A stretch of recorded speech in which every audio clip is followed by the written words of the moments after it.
છોટાઉદેપુરના સંખેડા પાસે luxury bus ફસાઈ ગઈ। હાંડોદ ગામે મુસાફરો ભરેલી લક્ઝરી બસ ફસાઈ।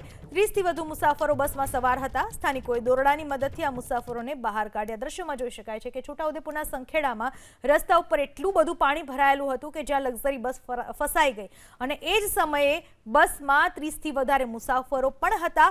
હાંડોદ ગામે આ મુસાફરો ભરેલી લક્ઝરી બસ ફસાઈ ગઈ। ત્યારબાદ સ્થાનિકોને જાણ થતાં સ્થાનિકો તાત્કાલિક મદદે આવ્યા।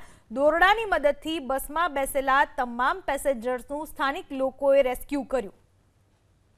છોટાઉદેપુરના સંખેડા પાસે લક્ઝરી બસ ફસાઈ ગઈ।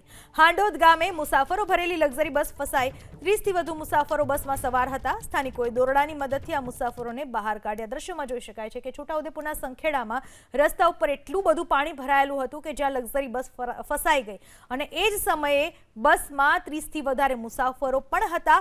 હાંડોદ ગામે આ મુસાફરો ભરેલી લક્ઝરી બસ ફસાઈ ગઈ। ત્યારબાદ સ્થાનિકોને જાણ થતાં સ્થાનિકો તાત્કાલિક મદદે આવ્યા। દોરડાની મદદથી બસમાં બેસેલા તમામ પેસેન્જર્સનું સ્થાનિક લોકોએ રેસ્ક્યુ કર્યું।